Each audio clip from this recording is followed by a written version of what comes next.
Olá a todos, aqui estamos nós com o nosso canal de notícias, a nossa playlist Trebuchet da Tecnologia, em que nós comentamos as notícias tecnológicas que aparecem na mídia. E a notícia de hoje, ela trata de um assunto que a gente já tem explorado há algum tempo em outras notícias dessa nossa playlist. Nós temos visto já no passado que, de repente, os pesquisadores estão descobrindo que as partículas elementares que formam os átomos e outras formas de radiação, elas são formadas por subpartículas e têm uma natureza múltipla. Assim, nós já falamos em um trebuchet anterior da natureza múltipla do elétron, né?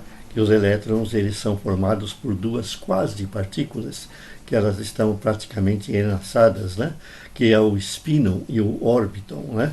Eu até dei o nome dessas partículas aos dois personagens que acompanham o Eltron, né?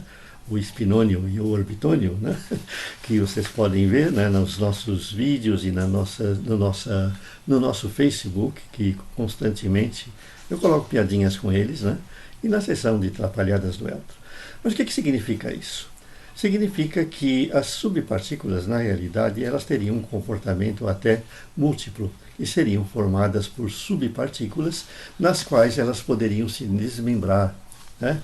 Os cientistas que fizeram a descoberta, né, que eu vou comentar agora, eles até dizem que é como se fosse duas faces de uma moeda, certo? Que nós teríamos cara e coroa, mas que fazem parte de uma estrutura única e que eventualmente a gente pode separá-las, né, e que elas são o espelho uma da outra.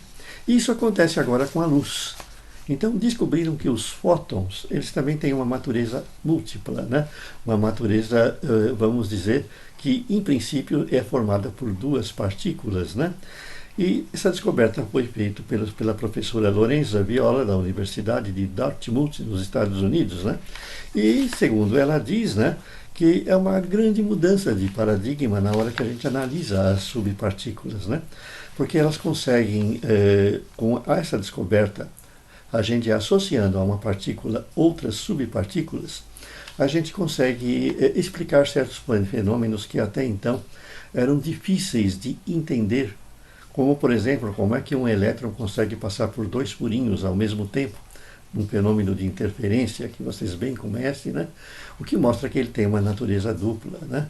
A gente acredita hoje, né, que eventualmente um fóton, na hora que um único fóton consegue passar por dois orifícios ao mesmo tempo, causando um padrão de interferência, isso estaria ligado ao fato de que ele poderia se desmembrar e cada uma das suas partes passar por um furinho diferente, né?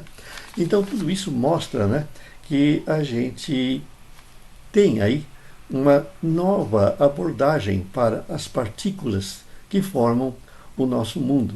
Elas são formadas por subpartículas e essas subpartículas elas espelham umas às outras, né? A gente não sabe aonde vai levar isso em termos de aplicações eletrônicas, né? Mas a gente já fica imaginando que de repente podem existir componentes eletrônicos que façam uso dessa tecnologia. Tanto que no momento em que eu gravo esse vídeo, eu já vi um anúncio mostrando que é possível, de repente, você trabalhar com as subpartículas que formam os elétrons, por exemplo. E aí, nós teríamos aí um componente que poderia utilizar um fenômeno associado a uma única delas. Então, o elétron seria, vamos dizer, desmembrado, e uma de suas partículas, ou o spinor ou o orbiton, né, poderia ser usada para um novo componente eletrônico, né? Vejam que a eletrônica quântica promete muito, né? Não é simplesmente a gente pegar aquelas propriedades comuns dos elétrons e dos prótons, né, e trabalhar com elas. Nós vamos começar a trabalhar com as partes dos elétrons, com as partes dos fótons, né? As partículas em que, as quasi-partículas em que eles se desmembram. E aí a gente pode ter aí um mundo totalmente novo da eletrônica, da física quântica, né, dos computadores quânticos e dos componentes quânticos que vão enriquecer aí o futuro daqueles que trabalham nessa área. Voltaremos com novas notícias comentadas no nosso Trebuchet da Tecnologia Deixem o seu like e inscrevam-se na nossa playlist e no nosso canal, é óbvio. Até mais!